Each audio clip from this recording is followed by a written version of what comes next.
কোর্সের পর দাদা দাদির জন্য রান্নাঘর তৈরি করতে হয়েছিল।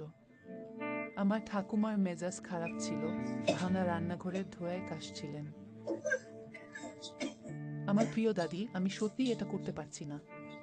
আমার দাদি যতবার রান্না করেন ততবারই মনে হয় যেন ধোঁয়ার যুদ্ধক্ষেত্র।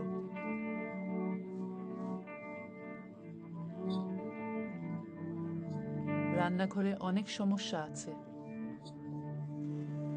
ডাবভার্স দ্বারা চালিত পুরনো স্টাইলের আলমারি। আমার সামনের সবকিছু ভেঙে গেলেও এর মধ্যে থাকা খাবারগুলো দুনিয়ার সবচেয়ে মজাদার। দাদু, ঠাকুমা, চল রান্নাঘরটা সাজাই। ওহ, তুমি কোনো চাকরি খুঁজে পাচ্ছ না? আমাদের এলোমেলো কাজ দেখুন। ওহ, আপনি কি সাজাতে যাচ্ছেন? আমি একটু ক্লান্ত আছি। মাসে ৩,০০০ ইউয়ান দিতে হবে। তুই কিছু বলিসনি। আপ খুব বেশি আগ্রহ না, তেমন আগ্রহ হয় না। আমাদের পক্ষে এটা সম্ভব নয়, যেমনটা আমি আশা করেছিলাম। আমি জানতাম তারা রাজি হবে না, তাই সুযোগটা হাতছাড়া করলাম না।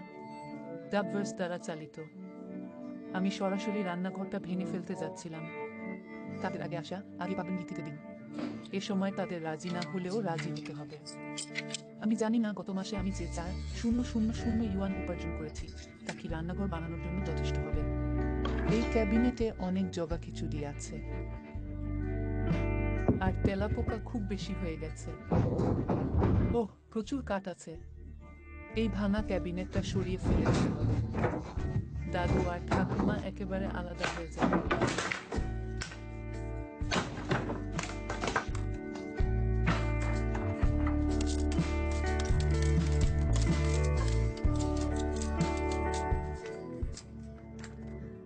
হে ঈশ্বর, হে ভগবান, হে ভগবান।